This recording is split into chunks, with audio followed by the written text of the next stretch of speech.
E se existisse um mapa? Não para lugares, mas para entender a realidade. Pois é, hoje a gente vai mergulhar num sistema filosófico bem brasileiro que propõe exatamente isso. É a filosofia quadrante do Anderson Teixeira. Toda grande filosofia, no fundo, parte dessa pergunta aí, né? Como é que a gente sabe o que é real? A resposta para isso, olha, ela define todo o resto. E é por aqui que a nossa jornada começa. Ok, para a gente entender a proposta da filosofia quadrante, precisamos voltar um pouquinho no tempo para uma verdadeira reviravolta no pensamento. Antes, a ideia era que o mundo lá fora moldava o que a gente pensava. Aí vem um filósofo, Immanuel Kant, e virou o jogo. Ele disse, epa, peraí, na verdade é a nossa mente que organiza a realidade. É uma mudança de chave, sabe? Que basicamente definiu o pensamento moderno. Beleza, então como é que a gente vai desvendar essa filosofia? Nosso roteiro é este. Primeiro, o ponto de partida, que é diferente.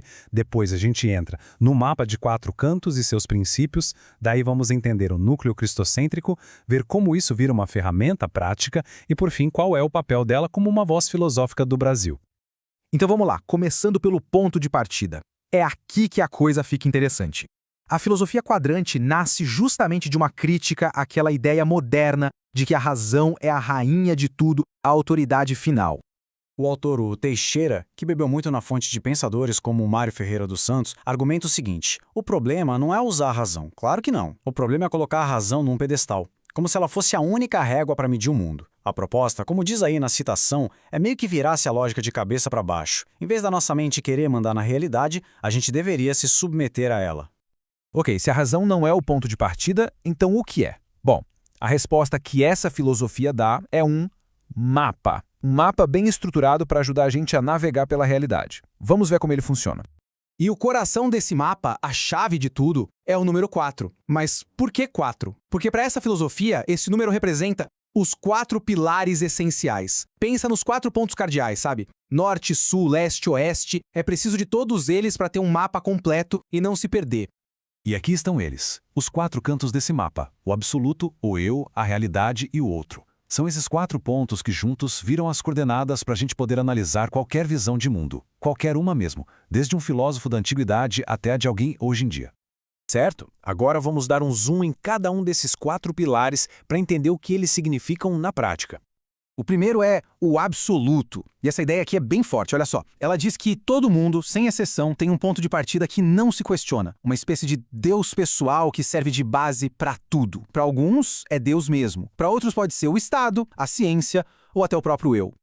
Depois do absoluto, a gente olha para dentro. O segundo canto é o eu. Uma vez que se define qual é a autoridade máxima, o mapa se volta para o indivíduo. É o eu consciente que se pergunta: quem sou eu? O que eu estou fazendo aqui? É aquele conhece-te a si mesmo dos antigos, sabe?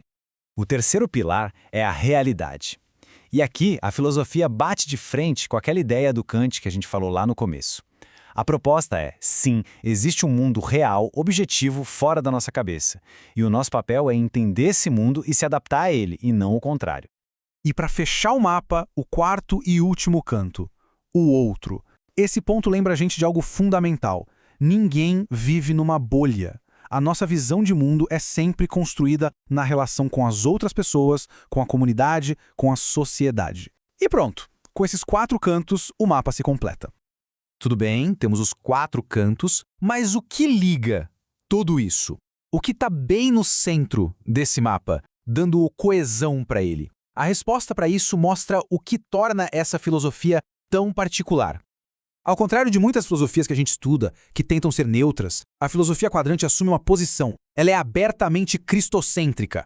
O que isso quer dizer? Que a figura de Cristo não é só mais uma peça no quebra-cabeça. Ele é o eixo, o centro que amarra e dá sentido a todos os 4 cantos que a gente acabou de ver. E essa base cristã funciona a partir de uma narrativa bem conhecida: criação, queda e redenção. Mas o interessante é que essa estrutura não fica só na teologia. Ela vira uma espécie de lente de análise para entender a condição humana, a história, tudo dentro desse sistema filosófico. Ok, tudo isso pode soar bem abstrato, né? Mapa, pilares, núcleo. Mas a grande sacada dessa filosofia, segundo o autor, é que ela é super prática. Como é que esse mapa vira uma ferramenta que dá para usar no dia a dia? Aí é que tá. A aplicação é bem direta. É só fazer aquelas 4 perguntas-chave baseadas nos 4 cantos. Primeiro, qual é o absoluto da pessoa, ou seja, a autoridade máxima dela. Segundo, como ela define o eu, como ela se vê. Terceiro, qual é a visão dela de realidade, o mundo ideal dela. E quarto, como ela enxerga o outro, como se relaciona com a sociedade. Com essas 4 respostas, dá para começar a mapear a base de qualquer sistema de pensamento. Mas a ambição aqui não para em ser só uma ferramenta de análise. Existe um propósito cultural maior por trás de tudo isso.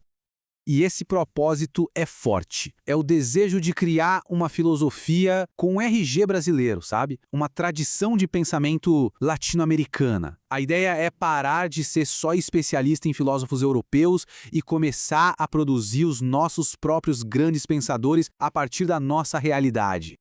Essa citação do Mário Ferreira dos Santos, que, como eu disse, foi uma inspiração gigante para o autor, resume perfeitamente esse espírito. Essa busca por uma autonomia de pensamento, por pensar por conta própria. Então, resumindo a ópera, o que a filosofia quadrante oferece é um mapa, um método prático e estruturado para a gente entender qualquer visão de mundo. É como se fosse um óculos com 4 lentes para enxergar as crenças mais profundas que movem as pessoas e as ideias. E isso tudo nos deixa com uma pergunta final, que talvez seja a mais desafiadora. Depois de aprender a usar este mapa para entender o mundo lá fora, o grande passo é virar esse mapa para dentro e se perguntar, afinal, quais são os 4 cantos que definem a minha própria visão de mundo?